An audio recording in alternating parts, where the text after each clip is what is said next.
நீ சொன்னா தாத்தா கேட்டுப்பாரு வித்யா. அவர் என்ன உன் தலையில துப்பாக்கி எடுத்த வைக்க போறாரு? ஆமா, ஏன் ஏன் நீ கொஞ்சம் கூட ஆர்கியூ பண்ணவே இல்லை? அப்படியே உள்ள வந்துட்ட. நான் உன்னை ஏத்துக்கிட்டு உன் கூட வாழ ரெடி ஆயிட்டேன்னு நினைச்சுக்கிட்டியா? இல்ல நமக்கு நம்ம ஆசைப்பட்ட வாழ்க்கை கிடைச்சிருச்சு, இதுக்கு மேல எதுக்கு பிரச்சனை பண்ணணும்?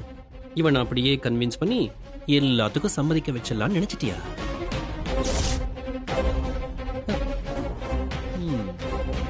தாத்தாவுக்கு துப்பாக்கி ஆயுதம்னு வச்சுக்கியேன், உனக்கு இந்த பாவமான முகமும் இதோ இந்த கண்ணில் தேங்கி நிக்குது பாரு கண்ணீர், இதுதான் ஆயுதம்.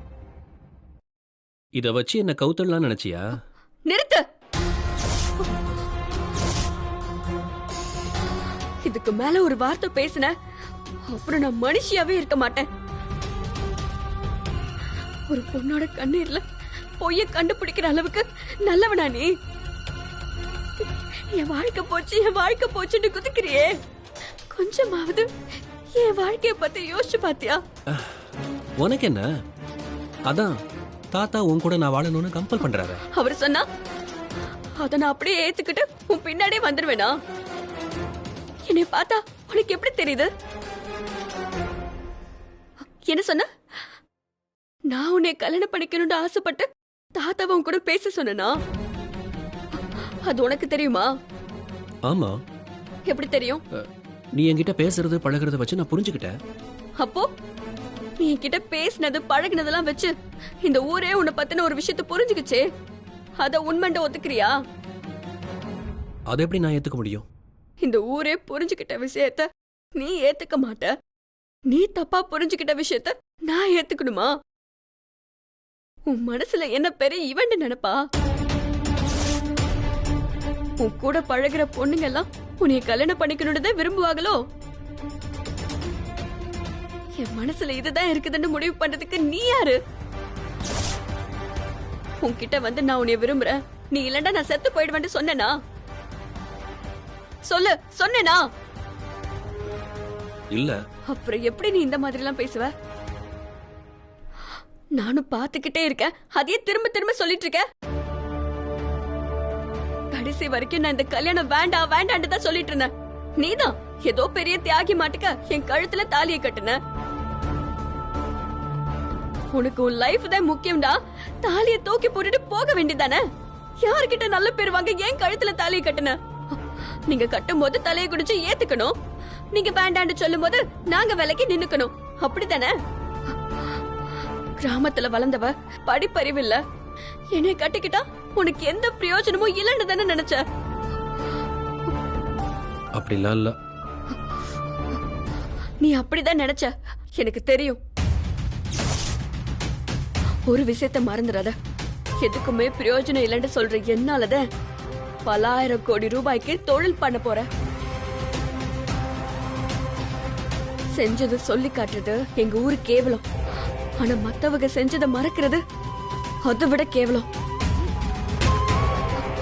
வேற என்னமோ சொன்னியே, எனக்கு சமைக்கதான் தெரியும், வீட்டுல இருக்கிறவங்கள பாத்துக்க மட்டும்தான் தெரியும்னு. அதுக்கு வேலைக்காரியே வைக்கலாம்னு சொன்னியே. ஆபீஸ்ல வேலையெல்லாம் பாக்குறதுக்கு படிச்ச வேலைக்காரியை வச்சுக்க வேண்டியதானே? அப்படி ஒருத்தியை எதுக்கு பொண்டாட்டி ஆக்கணும்னு நினைக்கிற? வேலைங்கிறது கால்ல போட்டிருக்க செருப்பு மாதிரி, அத வாசல்லே கழட்டி விட்டுட்டு வீட்டுக்குள்ள வந்தாதான் வாழ்க்கை உருப்படும். ஆனா நீ அந்த செருப்பையே தலைமாட்டுல வச்சுக்கிட்டு தூங்கணும்னு சொல்ற. இதுதான் உனக்கு படிப்பு சொல்லி கொடுத்த அறிவா? வித்யா, you're crossing the limit, பாத்துக்கோ. என்ன நடந்துச்சுன்னு கூட புரியாம இருக்கிற என்கிட்ட நடு ரோட்ல வச்சு என்னென்ன பேச்சு பேசின, அப்ப தெரியலையா இந்த லிமிட் எல்லாம்? நீ பேசின எல்லாத்தையும் பொறுமையா நான் கேட்டல, இப்ப நான் பேசுறதையும் நீ பொறுமையா கேளு. என்னமோ எனக்கு எதுவுமே தெரியாத மாதிரி ரொம்பதே மட்டும் தட்டி பேசுற. என்னைய விட நீ எதுல ஒசந்தவ அத சொல்லு. மத்தவங்க மனசு புரிஞ்சுக்க தெரியாம இருக்கிற அறிவெல்லாம் ஒரு அறிவாயா? என் கூட வாழ மாட்டேன்ட்டு என்னை விட்டுட்டு ஓடுனல.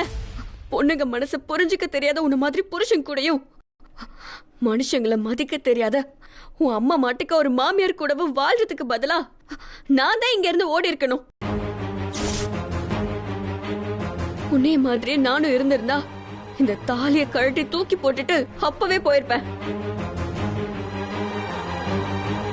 ஆனா இந்த தாலியோட முக்கியத்துவம் என்னன்னு என் அம்மா அப்பா எனக்கு சொல்லி கொடுத்து வளர்த்திருக்காங்க. அது என்னால மீற முடியாது. இனி நீ உயிரோட இருக்கிற வரைக்கும் இது என் கழுத்துலதான் இருக்கும். நீதான் என் புருஷன். அத உன்னால மாத்த முடியாது.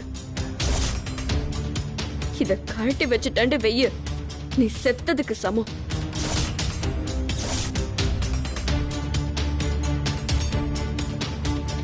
என் கூட எப்படி வெளியே போறதுன்னு கூட யோசிக்கிறல நீ. ஆனா உனக்கு ஒரு பிரச்சனைடா. இங்க இருந்து சென்னை வரைக்கும் பைக்ல வச்சு கூட்டிட்டு போனியே, அப்போ உனக்கு எந்த கௌரவ பிரச்சனையும் வரலையா? யாரையும் ரொம்ப துச்சமா நினைக்காத சஞ்சய்.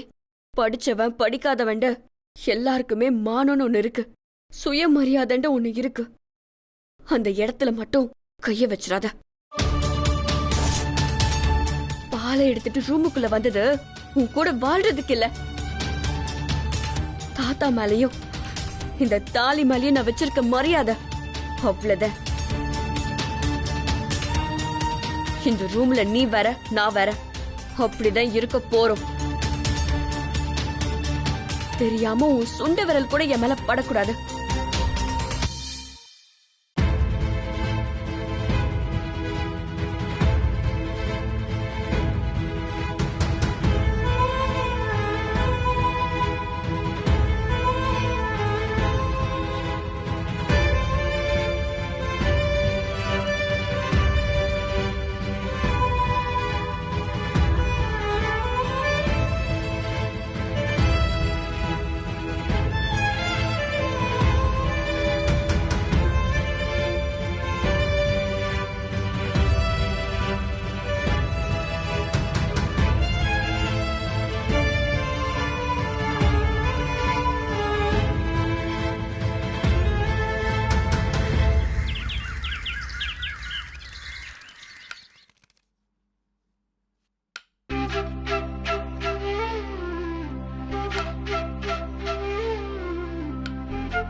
கணேசா, கணேசா.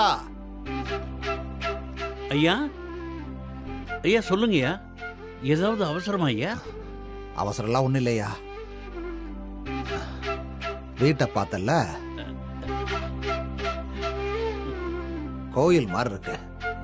இந்த வீடு ரொம்ப வருஷம் கழிச்சு இப்படி இருக்கியா? எல்லாம் நம்ம வித்யா வீட்டுக்கு வந்த நேரம் தாங்க ஐயா. என் பேத்தினா சும்மாவா? மகாலட்சுமியாச்சே. இப்பதான் இந்த ஜமீனே களை கட்டி இருக்கியா? அப்புறம் கணேசா ஐயா, கல்யாணத்தை தான் அவசர அவசரமா முடிச்சிட்டோம். விருந்து சும்மா பயங்கரமா இருக்கணும். அப்படியே செஞ்சிடலாம் ஐயா. இந்த 18 பட்டியும் அரசனூர் ஜமீன் விருந்த பத்தி ஒரு வாரத்துக்கு பேசணும். அதனால பத்திரிகையெல்லாம் அடிச்சு ஊர் முழுக்க கொடுத்துடணும். சரியா? ஐயா, அதெல்லாம் தடபுடலாம் சிறப்பா செஞ்சிடலாம் ஐயா. விருந்துக்கு வந்த எல்லாருமே மனநிறைவோடு போற மாதிரி சிறப்பா செஞ்சிடலாம் ஐயா. ஆமா, என் பேத்தி எங்க? அந்த புள்ள கையால ஒரு காபி சாப்பிடணும். அதுக்கு என்னய்யா? வித்யா, அம்மாடி வித்யா. ஐயா, வித்யா காலையிலே கோயிலுக்கு போயிருச்சு. நீங்க கேட்டா சொல்ல சொல்லுச்சு. அப்படியா? சரிதா, நீ போய் வேலையை பாரு. கணேசா. ஐயா, ஏன் வேற இன்னும் எந்திரிக்கல பாரு. எல்லாருமா சேர்ந்து கோயிலுக்கு போய் பொங்க வச்சுட்டு வரணும். போய் பாரு. சரிங்கய்யா, இதோ பார்த்துட்டு வரேன்.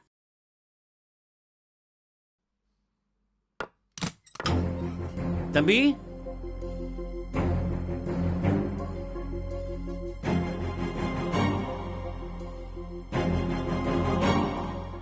ஐயா, ரூமுக்குள்ள தம்பி இல்லையா? என்னையா சொல்ற? நல்லா பாத்தியா? ரூம்ல இல்லாம எங்க போயிருக்க போறான்? போய் நல்லா பாரியா. சரிங்கய்யா.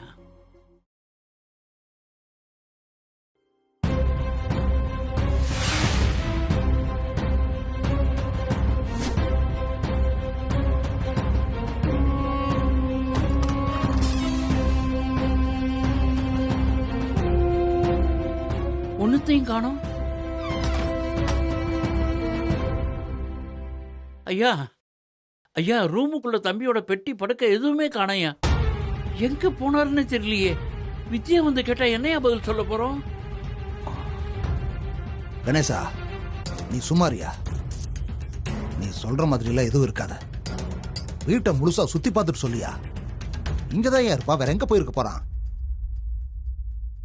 என் பேரை எனக்கு பண்ண சத்தியத்தை மீற மாட்டான். ஐயா, வண்டியெல்லாம் இங்கே தாங்கய்யா இருக்கு. ஆனா தம்பி மட்டும் காணங்கய்யா. ஐயா, சஞ்சய் தம்பி விருப்பம் இல்லாம தான் இங்க வந்திருப்பாருன்னு நினைக்கிறேன். ஐயா ஐயா, நீங்க அவர் மேல வச்சிருந்த நம்பிக்கையெல்லாம் சதைஞ்சு போச்சியா.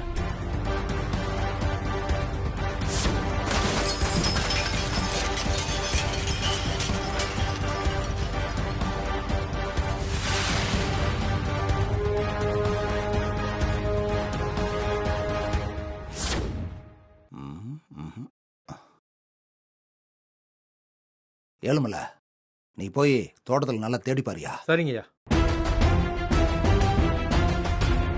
என்னையா பண்றது? தாத்தா, பாபி, சஞ்சய் எங்க போயிருக்கான்? என்ன தாத்தா சொல்றீங்க? நான் உன்னை நைட்டு பார்த்தது, அதுக்கப்புறம் நான் பார்க்கவே இல்லை தாத்தா. இப்பதான் நானே வரேன். ஏன் தாத்தா, என்னாச்சு? என்னாச்சா? சஞ்சய காணையா? வீடு முழுக்க தேடி பார்த்தாச்சு, காணல. உனக்கு தெரியாம இருக்காது, சொல்லு. ஏதாவது தெரிஞ்சா தயவு செஞ்சு கொஞ்சம் ஞாபகப்படுத்தி சொல்லியா. சத்தியமா எனக்கு எதுவுமே தெரியாது தாத்தா.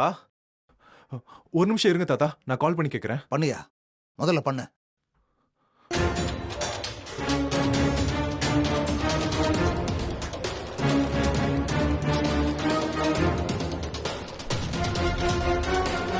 என்னையா, போனை எடுத்தானா இல்லையா? என்ன சொல்ற, எங்கேயா இருக்கான்? இல்ல தாத்தா, அவன் போன் எடுக்க மாட்டேங்கிறான்.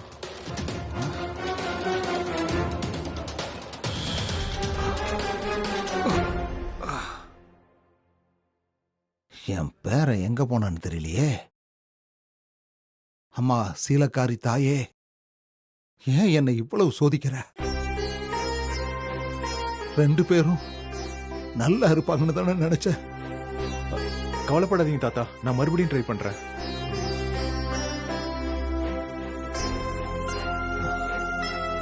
இந்த வீட்டில் உள்ள எல்லாரும் நல்லா இருக்கணும்னு வேண்டிக்கிறதுக்கு என் பேத்தி கோயிலுக்கு போயிருக்கா.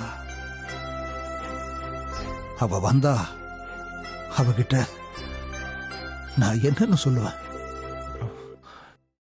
அம்மா, உன் வாழ்க்கை கேள்விக்குறியாத்தான் இருக்கும்னு நான் எப்படி என் வாயால சொல்லுவேன்? ஐயா, அவர் எங்கேயும் போயிருக்க மாட்டாரியா, வந்துருவாருயா. ஏன் போனே எடுக்க மாட்டேங்கிறான்? எங்கடா போன? ஃபோன் பண்ணா எடுக்க மாட்டேங்கிற. தாத்தா வீட்டுக்கு போயிருந்த விஜய். பொய் சொல்லாத சஞ்சய். பாபு எனக்கு கால் பண்ணி நீ இங்க இருக்கியான்னு கேக்குறான். நீ அங்க இருந்து வரேன்னு சொல்ற.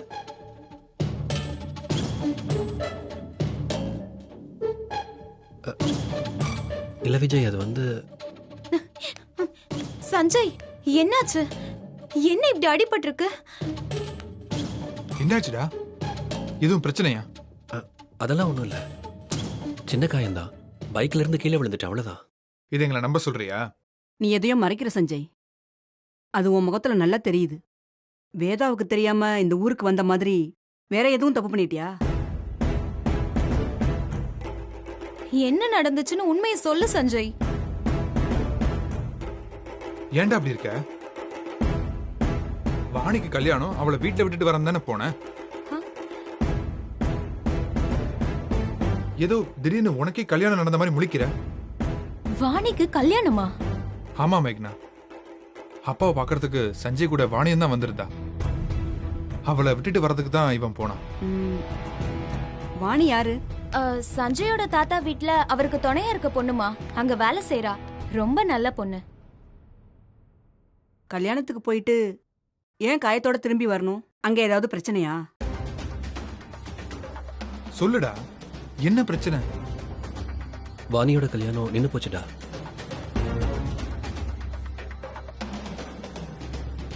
என்னடா சொல்ற? ஏன்? அந்த அந்த மாப்பிள்ளை ரொம்ப தப்பானவன். பொண்ணுங்களை ஏமாத்தி கல்யாணம் பண்ணி விற்கிறது தான் அவன் வேலையே. ஓ காட். அவன மாதிரி ஆளுங்களை எப்படிடா நம்பி கல்யாணத்துக்கு முடிவு பண்ணாங்க? பாக்குறதுக்கு வசதியான பையன் மாதிரி இருந்திருப்பான். மேரேஜ் பண்ணி வச்சா வாணி நல்லா இருப்பான்னு பிளாங்கா நம்பி இருப்பாங்க. சரி, எப்படிடா அவனை கண்டுபிடிச்சீங்க? நான் தான் அவன் எப்படிப்பட்ட ஆளுன்னு சொல்லி லாஸ்ட் மினிட்ல கண்டுபிடிச்சேன். அப்புறம் அவன் அக்யூஸ்டுன்னு ப்ரூவ் பண்ணி போலீஸ்ல ஹேண்ட் ஓவர் பண்ணிட்டு வந்துட்டேன். ஸோ அதான் கொஞ்சம் லேட் ஆயிடுச்சு. சரி. அவன் கூட நடந்த பிரச்சனையில தான் லைட்டா காயமாயிடுச்சு. ச்சே, இந்த காலத்துல எப்படிலாம் இருக்காங்க பாரு. பாவம் வாணி எவ்ளோ ட்ரீம்ல இருந்திருப்பா. அவன் போயிட்டானா வேற மாப்பிள்ளையா கிடைக்காது. அதான் சொந்தத்துல அத்தை பையன் மாமா பையன்னு யாராவது இருப்பாங்கல்ல, அவங்களே யாரையாவது கன்வின்ஸ் பண்ணி கட்டி வைக்க வேண்டியதானே. அப்படி யாரும் அவளை கல்யாணம் பண்ணிக்க ஒத்துக்கல. அதெல்லாம் வரமாட்டாங்க. ஏன்னா பையன் மேல தப்பு இருந்து கல்யாணம் நின்னு போனாலும் பொண்ணுக்கு நேரம் சரியில்லைன்னு அவளைதான் இந்த ஊர் உலகம் தப்பா சொல்லும்.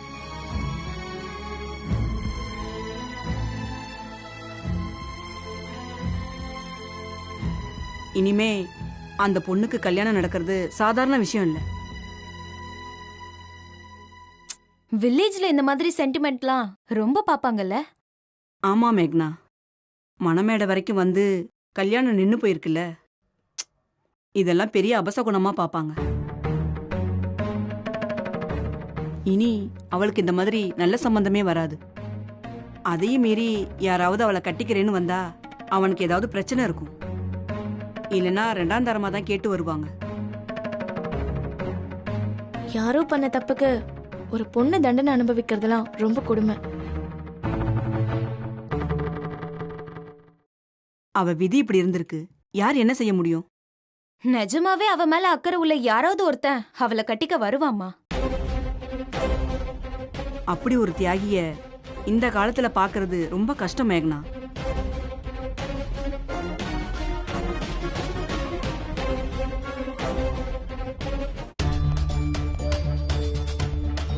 அங்கிள், அப்பா இப்ப எப்படி இருக்காரு? இப்ப வரைக்கும் எந்த இம்ப்ரூவ்மெண்ட்டும் இல்ல. ஆபரேஷன் பண்றது மட்டும் தான் லாஸ்ட் சான்ஸ். ஆபரேஷன் பண்ணா பழச்சுக்குவாரா டாக்டர்? 50-50 தான் சொல்ல முடியும். ஆபரேஷன் பண்ணாம விட்டா ரொம்ப கஷ்டம். ஓகே அங்கிள், நீங்க ஆபரேஷன் பண்ணிடுங்க. எப்ப பண்ணுவீங்க? நம்ம ஹாஸ்பிட்டலோட சீஃப் சர்ஜன் இப்ப யூஎஸ்ல இருக்காரு. நான் அவரை இமிடியேட்டா கிளம்பி வர சொல்லிருக்கேன். மேக்ஸிமம் 24 ஹவர்ஸ்ல பண்ணிடலாம். ஆமா, வேதாவுக்கு இன்ஃபார்ம் பண்ணிட்டீங்கல்ல?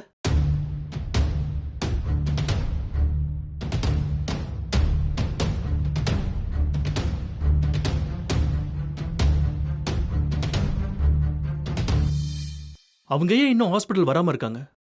இன்னும் சொல்லல டாக்டர். ஒய்? அவங்க ஒரு முக்கியமான மீட்டிங்காக சிங்கப்பூர் போயிருக்காங்க. என்ன விஜய் பேசுற நீ? அவங்க ஹஸ்பண்டை விட மீட்டிங் தான் முக்கியமா? நீங்க எல்லாம் இங்க இருக்கிறத விட அவங்க தான் முக்கியமா இங்க இருக்கணும். நான் சொல்றேன் டாக்டர். ப்ளீஸ் இன்ஃபார்ம் பண்ணி உடனே வர சொல்லுங்க. இதுக்கு மேல டிலே பண்ணா ரொம்ப தப்பாயிடும். கேட்டிங்களா மாப்ள? டாக்டரே சொல்லிட்டாரு. நீங்க வேதாவுக்கு கால் பண்ணி விஷயத்த சொல்லுங்க. அத்தை ப்ளீஸ் புரிஞ்சுக்கோங்க. நான் எதுக்காக வேணாம்னு சொல்றேன்னு உங்களுக்கு புரிய மாட்டேங்குது. இதை கேள்விப்பட்டு அம்மாக்கு ஏதாவது ஆயிடுச்சுன்னா நம்மளால என்ன பண்ண முடியும்? அம்மா நாளைக்கு சென்னை வந்துருவாங்க. அதுக்கிடையில சர்ஜரியும் முடிஞ்சிடும். அப்பாக்கு எதுவும் ஆகாது, எனக்கு அந்த நம்பிக்கை இருக்கு. ஆபரேஷன் முடிஞ்சதும் அம்மாட்ட சொல்லிக்கலாம். நீங்க அவசரப்படாதீங்க. இல்லைங்க, எல்லாம் முடிஞ்சதுக்கு அப்புறம் சொன்னா மேடம் ரொம்ப டென்ஷன் ஆவாங்க. கோவத்துல அவங்க என்ன செய்வாங்கன்னே தெரியாது. என்ன துப்பாக்கி எடுத்து சுட்டுருவாங்களா? அப்படி சுட்டா நான் முன்னாடி போய் நிக்கிறேன். உங்க யாருக்கும் எதுவும் ஆகாது. போதுமா? விஜய் விடு, அதெல்லாம் பார்த்துக்கலாம். எப்படி இந்த பிரச்சனையை சால்வ் பண்றது? அம்மா வந்தா எப்படி சமாளிக்கிறது?